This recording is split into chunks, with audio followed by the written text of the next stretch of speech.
अकेले के भारत के ऊपर आप नजर उठा करके देखिए, हमारी सीमाएं असुरक्षित थी हमारे सैनिकों के पास, क्योंकि मेरा विषय है सशक्त भारत, सुरक्षित भारत।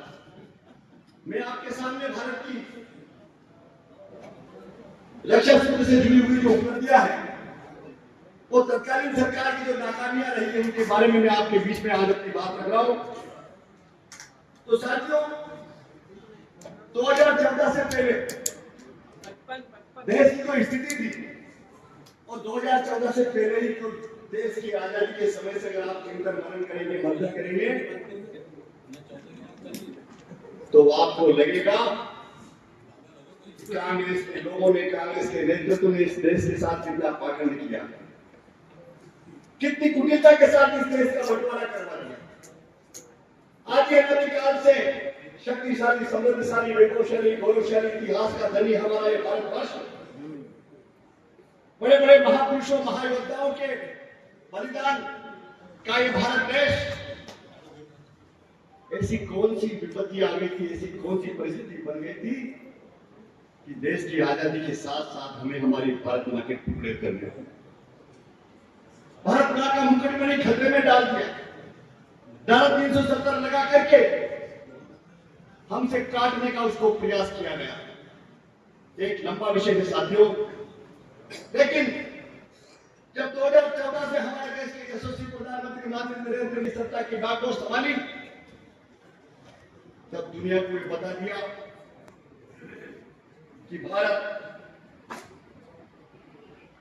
दुष्के मार। हमारे देश के सैनिकों के जो लोग सर काट करके फुटबॉल की तरह से उनसे खेला करते थे, एक तरफ पाकिस्तान हमारे देश में घुसपैठ के माध्यम से हमारे देश को कमजोर करने का काम करता था, दूसरी तरफ चीन अपनी विस्तारवादी नीति को लेकर के भारत की सीमाओं को दबाने का काम करता। लेकिन जिस दिन से इस देश के यशस्वी प्रधानमंत्री माननीय नरेंद्र मोदी जी ने, भारतीय जनता पार्टी के नेतृत्व में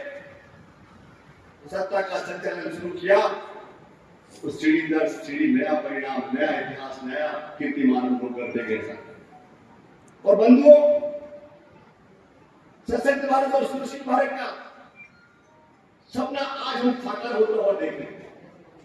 जहां आतंकवाद और नक्सलवाद ने पैर पसार रखे थे, उसके खिलाफ कठोर और ठोस निर्णय लेकर के रक्षा के क्षेत्र में आत्मनिर्भरता, सामरिक शक्ति को बढ़ावा देकर के एक जमाना था साथियों जब हमारे सैनिक अपने सुरक्षा कवच के लिए तरसते थे, लेकिन आज 23,600 करोड़ के डिफेंस के जो साधन संसाधन है, उनका हमारा देश निर्यात कर रहा है। हमारा देश एक पूरा कॉरिडोर, डिफेंस कॉरिडोर बना करके दुनिया को चमत्कार कर दिया। सिंदूर को लेकर के जो परिस्थिति हमारे सामने अभी बनी है, और उसके अनुरूप जो चमत्कार हमारे देश की सेना ने दिखाया, पूरा विश्व उससे विस्मित है, आश्चर्य में कि भारत के पास ऐसी कौन सी टेक्नोलॉजी, कौन सा सूत्र, कौन सा मंत्र ऐसा आया है कि जिसने इजराइल को हम सबसे शक्तिशाली आयुध का देश मानते हैं, लेकिन इजराइल भी बात 98% की टारगेट को फेल कर पाया। रूस को हम बहुत मजबूत राष्ट्र मानते हैं,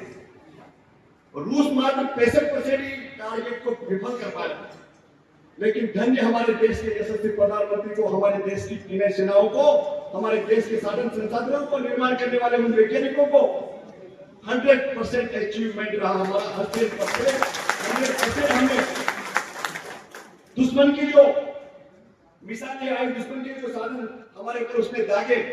100% हमारा टारगेट पकड़ा, हमने सबको विफल कर दिया। दुनिया आश्चर्यचकित है। इतिहास इस देश ने जो बनाया, हमारे सामने बड़ा संकट, सब कुछ होते हुए भी जम्मू कश्मीर में